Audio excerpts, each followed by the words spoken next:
स्वः तत्सवितुर्वरेण्यं भर्गो देवस्य धीमहि धियो यो नः प्रचोदयात्।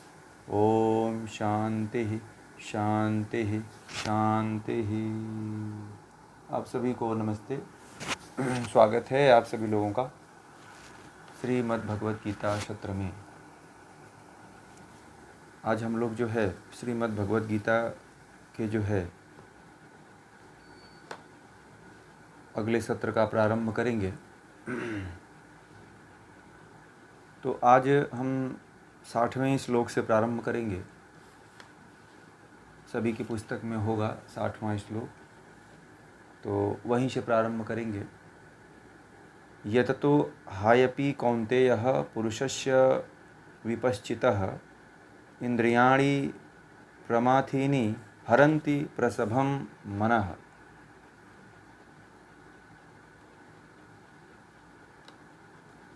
भगवान श्री कृष्ण कहते हैं कि हे कुंती के पुत्र अर्जुन। अब यहाँ पे भगवान श्री कृष्ण जो है गीता के दूसरे अध्याय में यहाँ पे अर्जुन के नाम से संबोधित कर रहे हैं। नहीं तो और जगहों पे आपने देखा होगा अलग अलग नामों से संबोधित किए हैं कि पार्थ और भी जो कुरुवंशी और भी जो नाम रहे, पांडु, आगे पांडु भी नाम आएगा। इस तरह से अर्जुन के गीता में जितने अध्याय हैं उतने तरह के नामों से भगवान श्री कृष्ण ने संबोधित किया है अर्जुन को। तो यहाँ पे जो है अर्जुन के नाम से संबोधित कर रहे हैं कि हे कुंती के पुत्र अर्जुन। दो नाम, कुंती के पुत्र अर्जुन।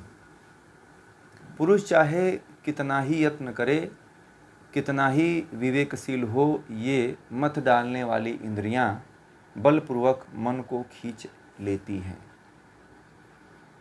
तो यहाँ पे कहने का मतलब है कि कहते हैं कि पुरुष चाहे कितना भी यत्न करे, कितना भी आप प्रयास व्यक्ति करता है, चाहे स्त्री हो चाहे पुरुष, वो सभी के लिए कह रहे हैं कि चाहे कितना भी कोई प्रयास करता है, कितना ही विवेकशील हो, ये अपने विषयों में मत डालने वाली जो इंद्रियां हैं बलपूर्वक मन को विषयों की तरफ खींच ही लेती है।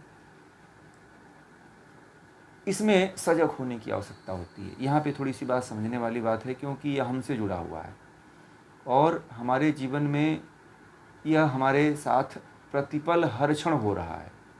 होता है कि नहीं होता है? सभी के जीवन में यह हर क्षण प्रतिफल होता है। यह चीज़ घटित होती है। क्या घटित होती है कि हम चाहते हैं कि दूसरे क्षेत्र की तरफ न जाए मन। जिस तरफ आप नहीं चाहते हैं उस तरफ मन न जाए, फिर भी आपका मन जो होता है उस दिशा के तरफ चला जाता है। होता है कि नहीं होता है? होता है ना। सभी के साथ ऐसा होता है। अभी आप बैठे हो, आप सोच रहे हो कि मैं इस तरह का विचार मन में न लाऊं, फिर भी आपके मन में किसी न किसी तरह से वह विचार जो आप नहीं लाना चाहते वो विचार आ जाता है। बलात् जो है इंद्रियों के जो विषय हैं वह हर लेते हैं। नहीं चाहते हुए भी ये घटना घटित होती है। क्यों होती है, किस लिए होती है, यह बात समझने की है। देखिए, जब हम जो है अज्ञानता में ज़्यादा जीने लगते हैं, ज़मीनी धरातल पे ज़्यादा जीने लगते हैं और केवल एक वस्तु को प्राथमिकता देने लगते हैं जीवन में, वस्तु या पदार्थ को प्राथमिकता देने लगते हैं, तो वह वस्तु के तरफ हमारा बार बार आकर्षण होता है और उसी तरफ हम जाने लगते हैं।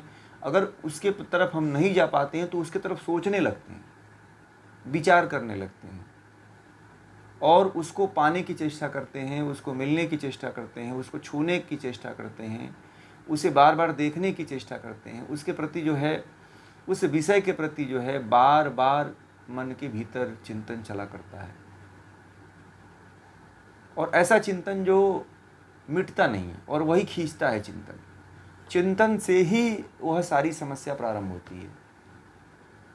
आप जब तक किसी विषय को नहीं देखेंगे तब तक उस विषय के बारे में किसी भी प्रकार का कोई चिंतन नहीं आएगा, या पहले से उस वस्तु या विषय के प्रति आप जुड़े हुए हो तब वह स्मृति के साथ वह याद आता है, नहीं तो वैसे नहीं याद आता है। एक एक किसी वस्तु से, किसी पदार्थ से यदि आपने ले लिया है तो उसकी स्मृति बनी रहती है। उस स्मृति के आधार पे आप उसको याद करते हो। कि जैसे मान लो आपने किसी समय में आपने जो है दाल बाटी खाया।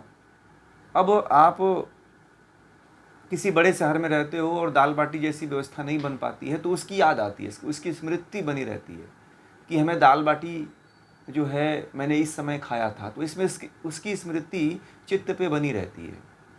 और जब आपको आपके चित्त में उसके प्रति आसक्ति, एक बार आपने उसको खा लिया तो बनी रहती है कि बड़ा आनंद आया था। तो उसके मन में बार बार, आपके मन में वो चिंतन होता रहेगा, आपकी चेष्टा बढ़ेगी उसके प्रति सोचोगे, फिर उसके प्रति बोलोगे किसी से, तो वह व्यक्ति कहेगा कि फलाना जगह की इस होटल में ऐसे मिलता है, ठीक है, या इस ढाबे पे ये व्यवस्था है। किसी ढाबे पे चले जाओ, इतने दूर शहर से है तो वहाँ पे ऐसी व्यवस्था मिलती है, दाल बाटी की व्यवस्था। तो आप किसी न किसी तरह से कोई ना कोई युक्ति लगा करके वहाँ पे जाने की कोशिश करोगे आप। तो विषयों का जो चिंतन होता है वही जो है हमें उन इंद्रियों के साथ जोड़ देता है, और वह इंद्रियां हमें वहाँ तक पहुँचा देती है जहाँ से कोई विषय प्रारंभ होता है। और वही भगवान श्री कृष्ण कहते हैं कि इसीलिए बलात् इंद्रियां जो है ना हर लेती हैं, हर व्यक्ति को हर लेती हैं। और लाख चेष्टा करता है व्यक्ति कि मैं नहीं जाऊं। आप बार बार प्रतिज्ञा कर लेते हो कि अब मुझे नहीं ये सब खाना है, नहीं ये सब पीना है, फिर भी आप जो है उसका एक बार भोग कर लिए होते हो इस कारण, या चिंतन कर लिए होते हैं इस कारण। आप उस तरफ, जैसे डोर, पतंग का डोर होता है, वैसे ही हवा के पतंग का जो कागज़ का और लकड़ी का बना होता है, तिनके का, वह उड़ता है और धागे को खींचता चला जाता है। वैसे ही इंद्रियों के विषय जो है आपको खींच करके लेके चले जाते हैं। चिंतन होता है, बार बार देखना, इंद्रियां देख करके बस छोड़ देती हैं एक बार। अब विषय जो है उसके प्रति भागते हैं। तो कोई भी इंद्रियों के विषय हैं, उनका चिंतन, और उनका जो कल बताया था मैंने आप लोगों को कि एक एक इंद्रिय का जो कार्य है, आँख का कार्य है देखना, तो देखने पे कंट्रोल करिए, दृष्टि को बदल दीजिए। दृष्टि यदि आपको गलत तरफ लेके जाती है तो दृष्टि में भाव को बदल दीजिए, तो वहाँ पे आप गलत दृष्टि और जो आपको इधर उधर भटकाने वाली जो दृष्टि है वहाँ पे आप कंट्रोल कर लोगे। दृष्टि यदि भटकती है तो उसे आप चाहे तो कंट्रोल कर सकते हो। भाव को बदल दो, विचार को बदल दो, कंट्रोल हो जाएगा आपकी। यदि आप अपने भाव और विचार को नहीं बदलते हैं, नहीं कंट्रोल करते हैं, तो बार बार उसमें आप फंसेंगे आप। कोई चीज़ है, जैसे मान लीजिए कि कोई बच्चा है, ठीक है, तो बच्चे को दो तरह से देखेंगे। एक माँ जो है वात्सल्य की दृष्टि से देखती है, और एक दूसरा जो व्यक्ति होता है वात्सल्य की दृष्टि से नहीं देखता है।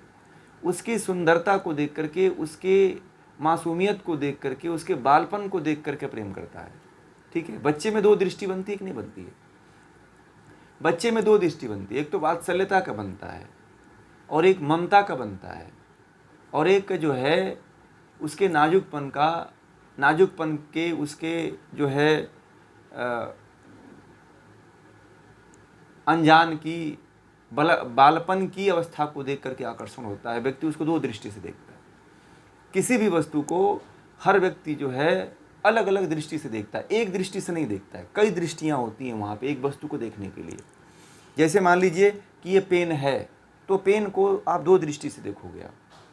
एक तो पेन है आपके पास, तो ये सोचोगे कि लिखने के काम आता है, और किसके काम आता है ना? और भी तो कोई काम आता होगा ना ये पेन। एक लिखने के काम आता है, एक लाइन खींचने के काम आता है, एक और पेन भी कई तरह की होती हैं। तो जितने तरह की जो वस्तु होती है उसमें उतने तरह के भाव निकलते हैं। एक वस्तु में कई तरह के भाव निकलते हैं। अब उसमें पकड़ना ये होता है कि आप किस भाव से किस वस्तु को देख रहे हो, ये बड़ा मायने रखता है। भाव यदि आपने चेंज कर दिया तो यहीं पे आप इंद्रियों के भटकाव को रोक सकते हो। कई लोग कहते हैं कि इंद्रियां भटक जाती हैं तो रोकें कैसे। तो भाव को बदल दीजिए ना, वहाँ पे आप देखने की दृष्टि बदल दीजिए। जैसे मान लीजिए कोई स्त्री है, तो स्त्री के प्रति जब लोग देखते हैं तो दो भावों से देखते हैं, या कोई रिलेशन है तो उस रिलेशन से देखते हैं, या फिर काम की दृष्टि से देखते हैं। यदि मन के भीतर अगर कोई काम की दृष्टि देखती है या भोग की दृष्टि दिखती है, तो वहाँ पे भाव को बदलिए। रामकृष्ण परमहंस के से किसी ने पूछा नहीं। एक दिन जो है माँ शारदा जो है उनसे खुद एक दिन पूछ दी। बहुत समय बीत गया शादी किए हुए, तो माँ शारदा ने उनसे एक दिन पूछा कि आप मुझे किस दृष्टि से देखते हो आप? तो रामकृष्ण परमहंस ने कहा कि मैं तो तुम्हें माता की दृष्टि से ही देखता आया हूँ। मैंने आज तक तुम्हें पत्नी तुम में देखा ही नहीं। ठीक है, तो दृष्टि बदल करके एक रिश्ते में भी जो है आप माँ को देख सकते हो, दूसरे भाव को देख सकते हो, तो वहाँ पे विषयों से बचा जा सकता है। परंतु क्या होता है कि हम भाव को नहीं बदल पाते हैं। किसी को कहा जाता है ना कि आप मत देखो किसी की तरफ, यदि आपको प्रभावित कर रहे हैं तो उसकी तरफ न देखो। परंतु वहाँ पे ये नहीं बताया जाता है कि जो विचार मन में आ रहा है वह विचार ना आए, कोई दूसरा विचार पकड़ाओ मुझे। ठीक है, हर समय व्यक्ति को कुछ ना कुछ चाहिए पकड़ने के लिए, उसकी आदत है। वह नहीं पकड़ेगा तो वो चल ही नहीं पाएगा। तो उसको पकड़ाने के लिए कोई दूसरा विकल्प, दूसरा भाव उसको पकड़ाइए कि नहीं तुम इस तरह से नहीं, इस तरह से इसको देखने का प्रयास करो। तो आपके अंदर भी यदि इंद्रियों के विषय उठते हैं, भटकता है मन, बार बार जाता है उस तरफ, तो भाव चेंज करके देखिए, मन अपने आप स्वतः ही कंट्रोल में आ जाता है। कई लोग बोलते हैं कि मैं जो है किसी की तरफ देखता हूं तो बुरी दृष्टि से ही देखता हूं। कैसे बुरी दृष्टि से देखते हो? ये बुरा दृष्टि ज़्यादा दिन का थोड़ी है, आपने बनाया है ना इसको। आप बड़े थे तो हर किसी की तरफ देखते थे, छोटे थे सॉरी, जब आप छोटे थे तो हर किसी व्यक्ति की तरफ देखते होंगे, चाहे छोटा हो चाहे बड़ा हो, परंतु वहाँ पे इस तरह का भाव तो नहीं आता होगा। जैसे बड़े बड़े हुए हैं, जैसे आपकी उम्र बड़ी है, तभी तो आप दूसरे को सही और बुरे की दृष्टि से देखने लगे हो। तो जब भाव उम्र के हिसाब से बदल गए, तो भावों को उम्र के हिसाब से दोबारा से तिबारा से भी बदला जा सकता है। एक बार जिसने बदलने की कला जान गया या जान गई, तो वह कभी भी अपने भाव को बदल सकता है व्यक्ति। ऐसा नहीं है कि आपके अंदर गलत विचार आ रहा है तो उस विचार को आप नहीं बदल सकते हो, बदल सकते हो आप। ठीक है, यदि आपने बचपन से लेकर के बीच में ये आया हुआ है, तो इस बीच में आए हुए कचरे को भी आप साफ कर सकते हो। ऐसी आपके अंदर बदलने की, भाव को बदलने की ईश्वर ने क्षमता दे रखी है। जैसे एक स्त्री है, जब तक शादी नहीं हुई होती है एक लड़की की, तब तक अपने पिता और माँ के माहौल में रहती है, संस्कार में रहती है। परंतु जब उसकी शादी हो जाती है तो वह जहाँ जाती है उसके संस्कार को उसको झेलना पड़ता है। फिर भी वह स्त्री जो है वहाँ के संस्कार को अपनाती है और उसके अनुसार ढल जाती है। तो देखिए वहाँ पे परिवर्तन हुआ कि नहीं हुआ, और उसी के अनुसार अपने जीवन को ढाल करके जीने लगती है। तो हमारे इंद्रियां इसीलिए भटकती हैं कि हम भावों को नहीं बदल पाते हैं। इसीलिए बलात् जो हरने की बात यहाँ पे भगवान श्री कृष्ण कहते हैं कि अगर विवेकशील हो ना, कोई बड़ा ही ज्ञानी व्यक्ति हो, विवेकशील हो, उसको भी इंद्रियों के विषय बलपूर्वक, मन को जो है बलपूर्वक खींच लेती हैं। क्यों खींचती हैं? आप कहीं ना कहीं उससे से किसी न किसी समय कभी ना कभी कनेक्शन जोड़ के रखे हुए हो, इसीलिए खींच लेती हैं। आपने भाव को नहीं बदला है, कनेक्शन आपने स्थापित करके रखा हुआ है, इसीलिए खींच जाते हो। जैसे मान लीजिए कि जब तक घुसपैठ नहीं होता है, जब तक कोई घर का भेदी नहीं होता है, तब तक कहीं भी किले को, किसी भी व्यक्ति को गिराना और मारना मुश्किल होता है।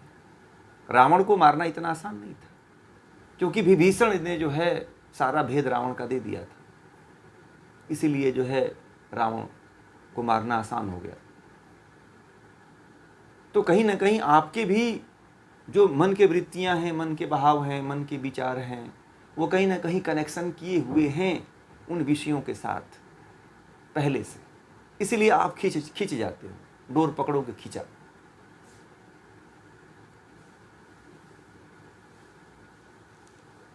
इसलिए खींच ना पाए तो उसके लिए सबसे अच्छा तरीका यही है कि आप जो है विषयों को जो है क्या करिए, चिंतन, उसका चिंतन न करिए और भाव को बदल दीजिए। सबसे अच्छा तरीका यही है। मन को बस में करने का, मन को एकाग्र करने का सबसे बेस्ट तरीका यदि कोई है तो इससे बेस्ट तरीका कोई नहीं है।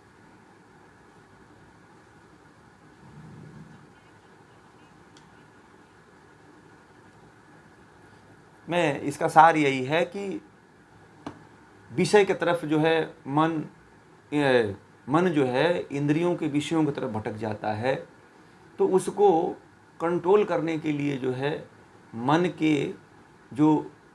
में जो विषय हैं उनके प्रति जो भाव उठता है, भाव को बदल दीजिए और उनका चिंतन जो है, उनका चिंतन मत करिए। भाव और चिंतन को केवल आप चेंज कर देंगे तो विषयों की तरफ नहीं ज़्यादा भटकेंगे। मन को आप कंट्रोल कर लेंगे, मन को एकाग्र कर लेंगे। ठीक है, ये इसका तात्पर्य था। बाकी तो लंबा हुआ है अभी ये, तो आप शॉर्ट में इतना बस समझ सकते हैं। तो इतना है। और यदि आप यह नहीं कर पाते हैं तो जीवन में आप हर समय ठगे जाएंगे, हर समय हरे जाएंगे। आपका हर समय कोई ना कोई हरण करेगा, ये ध्यान रखिएगा। कोई ना कोई मन जो है आपका इंद्रियों के साथ हर समय जो है विचरण करेगा। हमको वहाँ पे ट्रांसफॉर्मेशन करना है, परिवर्तन करना है। किसी भी चीज़ का जब तक आप परिवर्तन नहीं करोगे तब तक आप किसी भी क्षेत्र में नहीं जा सकते हो। ठीक है, ऊर्जा नष्ट नहीं होती है, ऊर्जा का नियम है। ऊर्जा को क्या किया जाता है, आप लोग पढ़े होंगे, हाई स्कूल इंटर में पढ़े होंगे, हैं? एनर्जी की परिभाषा सब लोगों को पता होगी, हैं? एनर्जी क्या होती है? ऊर्जा का केवल स्थानांतरण होता है ना। ऊर्जा कभी नष्ट नहीं होती है। ठीक, ट्रांसफॉर्मेशन होता है। एनर्जी का केवल एक जगह से दूसरी जगह ट्रांसफॉर्मेशन होता है। तो आपके अंदर भी जो एनर्जी है उसका ट्रांसफॉर्मेशन करिए, परिवर्तन करिए, डाइवर्ट करिए, उसको दूसरे तरफ डाइवर्ट कर दीजिए। यदि मन के विषय उठते हैं, भाव यदि किसी के प्रति काम की भावना उठती है, किसी के प्रति बुरी भावना उठती है, किसी के प्रति लोभ की भावना उठती है, क्रोध की भावना उठती है, द्वेष की भावना उठती है, तो उसी ऊर्जा को आप क्रोध, लोभ, द्वेष, काम के तरफ ना जा करके आप दूसरे अच्छी चीज़ों की तरफ डाइवर्ट कर दो। फिर देखो आपके अंदर कितनी बड़ी ऊर्जा काम करती है, कितना बड़ा काम कर सकते हो आप, इसकी कोई कल्पना नहीं कर सकता। आप खुद कल्पना नहीं कर पाओगे कि मेरे अंदर जो है इतनी बड़ी शक्ति थी। फिर लोग हार जाते हैं, कहते हैं कि अरे ये तो मैं नहीं चाहता था, परंतु ये हो क्यों गया, ऐसा लोग सोचते हैं। क्योंकि करा धरा तो उन्हीं का होता है, उन्होंने कोई परिवर्तन ही नहीं किया ना। उसमें परिवर्तन करने के लिए तैयार होना चाहिए।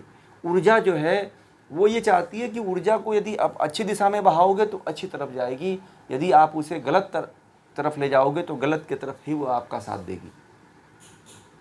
ऊर्जा का कार्य है कि कहीं भी वो जलती रहे, उसका काम है आपको एनर्जी देना। चाहे बुरे तरफ आप उसको ले जाओ तो आपको एनर्जी देगी, चाहे आप अच्छे तरह दिशा में लेके जाओ तो आपको एनर्जी देगी। ऐसा होता है। और बहुत लोग इस बात को समझ नहीं पाते हैं। कहते हैं कि कोई कुछ कर दे, कहाँ से कोई दवा काम कर दे, कोई व्यक्ति कुछ कर दे, कोई गुरु काम कर दे। कोई व्यक्ति, चाहे गुरु, चाहे दवा, चाहे मंत्र, कोई भी इसके प्रति कोई भी आपका मदद नहीं करता है। आपको खुद जो है, जब तक आप इसके पार नहीं जाओगे, जब तक आप खुद प्रयास नहीं करोगे, ये जीवन ऐसे ही चलता रहेगा। जब तक इसके पार आप खुद नहीं जाओगे तब तक आप इस चीज़ को नहीं समझ पाओगे और तब तक आपका साक्षात्कार भी नहीं हो पाएगा। तब तक आप इनको आप समझ भी नहीं पाओगे। ये बड़ा महत्वपूर्ण बात थी। मैंने इसीलिए इस श्लोक में आप लोगों को इतनी देर तक इस बात को कहा। और यदि आपने इसको समझ लिया होगा तो शायद मुझे लगता है कि अपने इंद्रियों के जो विषय हैं उन विषयों की तरफ से मन को आप खींच सकते हो। मन को जो है विषयों की तरफ से खींचने का और कोई उपाय नहीं है। आप करके देखे होंगे, बहुत से उपाय करके देखे होंगे। लोग तमाम तरह की बातें बताते रहते हैं कि ये कर लो, श्वास बाहर छोड़ लो, पेट को अंदर कर लो, कपालभाति कर लो, अनुलोम विलोम कर लो, तो जो है विषय और इंद्रियां कंट्रोल हो जाती हैं। कभी नहीं होता। जब तक आपके भीतर से कुछ नहीं होता है, जब तक आप जो विषय उठते हैं उन विषयों की तरफ आप कुछ नहीं बदलते हो, डाइवर्जन नहीं उनका करते हो, तब तक यही स्थिति निरंतर चलती रहेगी। ठीक है जी जी। हाँ, वही एक ही है वो, दृष्टिकोण और भाव। आप दृष्टिकोण को बदल दीजिए, भाव वही है। दृष्टि आप किस तरह का रखते हो, एक ही है वो, शब्दों का बस हेर फेर है। ठीक है ना, दृष्टिकोण और भाव एक ही है, केवल शब्द का हेर फेर है। आप दृष्टि को वहाँ पे बदल दीजिए। जैसे मान लीजिए कि आप आपके घर में बच्चे हैं, ठीक है, मान लीजिए बच्चे हैं, नाती पोते होंगे, तो आप उनको अलग अलग दृष्टि से देखते होगे, है ना। तो जब एक रिलेशन नाम दे दिया जाता है तो वहाँ पे दृष्टि बदल जाती है। हमारे ऋषियों ने इतनी बड़ी खोज है रिलेशन, हर रिलेशन का एक नाम देना, ठीक है, और हर रिलेशन का एक सम्मान है। हमारे जैसी परंपरा, कहीं हमारे जैसी संस्कृति जो है आप ढूंढेंगे तो नहीं मिलेगा। ठीक है, कि एक रिश्ते को किस तरह से आप देखोगे। माँ का रिश्ता बना दिया गया, बहन का रिश्ता बना दिया गया, भाई का रिश्ता बना दिया गया है, पिता का रिश्ता बना दिया गया, दादा दादी का, चाचा चाची का, मौसा मौसी का, है ना। इस तरह से जो रिलेशन बना दिए गए, और वो इसीलिए बना दिए गए कि आप उस तरह की दृष्टि रखोगे। और देखिएगा, जैसे ही आपके अंदर कोई ऐसा विचार आए, आप माँ का नाम ले लेते हो या बहन का नाम ले लेते हो, तो वह दृष्टि बदल जाती है। ठीक है ना, क्योंकि उस तरह का भाव ही कभी नहीं आता। कितनी मतलब कि उसमें दृष्टि को चेंज ऐसे कर सकते हो। इसलिए ऋषियों ने कहा है, नीति के ग्रंथों में लिखा हुआ है कि जो है, जब कभी स्त्री को देखो, किसी स्त्री को देखो, रामकृष्ण परमहंस के जो विचार हैं, विवेकानंद के विचार हैं, आदि शंकराचार्य के विचार हैं, तो वो लोग अपने विचारों में कहते हैं कि जब किसी स्त्री को देखो तो माँ की दृष्टि से देखो। ठीक है, तो इसलिए कहते हैं कि माँ की एक ऐसी दृष्टि है कि वह, उस माँ ने हमको जन्म दिया है, माँ ने हमको ये सृजन किया है, मेरा माँ ने मुझे पाला है, माँ ने मुझे पोसा है, मुझे बड़ा किया है। तो उस तरह का कभी भाव आता ही नहीं है। बहन की दृष्टि कर लो तो भी आपके अंदर उस तरह की भावना नहीं आती है।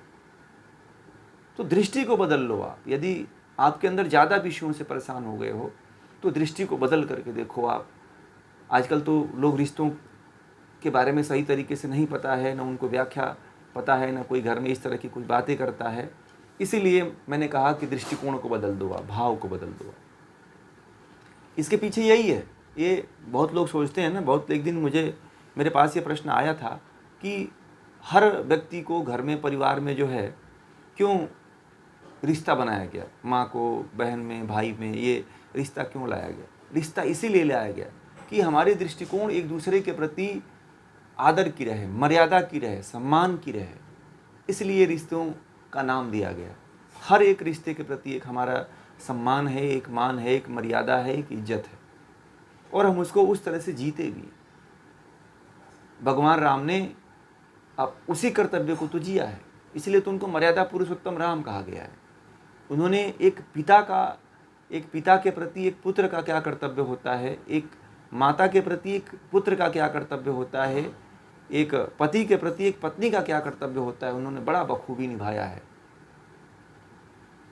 रामचरितमानस में पढ़ेंगे, रामायण में पढ़ेंगे तो उस चीज़ दिखाई देता है। इसलिए राम का जीवन इसीलिए राम राज्य था। एक दिन आपने, किरण जी ने प्रश्न किया था ना कि कैसे, मतलब कि आज के समय में जिया जाए, तो वही जीवन है। दृष्टिकोण बदल करके जीना सीख दीजिए, वही राम राज्य स्थापित, राम राज्य है। उस तरह के लोग हमारा ही जीवन जीते थे, परंतु हमारी तरह नहीं जीते थे। हमसे ऊंचा जीवन जीते थे, क्योंकि उस समय जो दृष्टिकोण था वह उच्च स्तर का था, हाई लेवल का था। आज बड़ा निम्न कोटि का स्तर है। उस तरह किसी के प्रति विद्वेष की भावना नहीं थी। भरत जैसा भाई मिलना मुश्किल है, इसीलिए कि दृष्टिकोण बहुत ही अजीबोगरीब थे। माँ का दृष्टिकोण जो है मंथरा की वजह से भले बदल गया था, परंतु भरत के अंदर कभी खोट नहीं आया कि राम के प्रति खोट आ गया कि जो है राम जो है राजा न बने। राजपाठ मिलने के बाद भी भरत जो है गद्दी पर नहीं बैठे, ये बहुत बड़ी बात है। ऐसा न कभी इतिहास में हुआ है, न आगे होगा। ऐसा दृष्टांत देना, इसीलिए जो है उसको राम राज्य कहा जाता है। और जब आप योग में जीते हो, जब आप इस गीता को पढ़ते हो, तो आप भी उसी भाव में जीने लग जाओगे।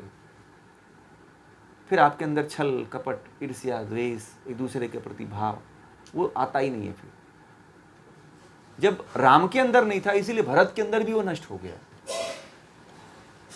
महत्वाकांक्षी भाव उनके अंदर रहा ही नहीं, तो भाव बदल जाता है। इसलिए भाव पे विशेष ध्यान दिया करिए, विचारों पे विशेष ध्यान, दृष्टिकोण को चेंज करना, ट्रांसफॉर्मेशन करना बड़ा जरूरी है। आजकल सबसे ज़्यादा समस्या यदि है तो इसी की है। व्यक्ति सबसे अधिक ग्रसित है तो इसी से ग्रसित है। परेशान रहता है, सुबह से लेकर शाम तक अपने आप से परेशान रहता है व्यक्ति। आप देखिएगा किसी भी व्यक्ति को, वह खुद से जितना परेशान है उतना दूसरे से नहीं है,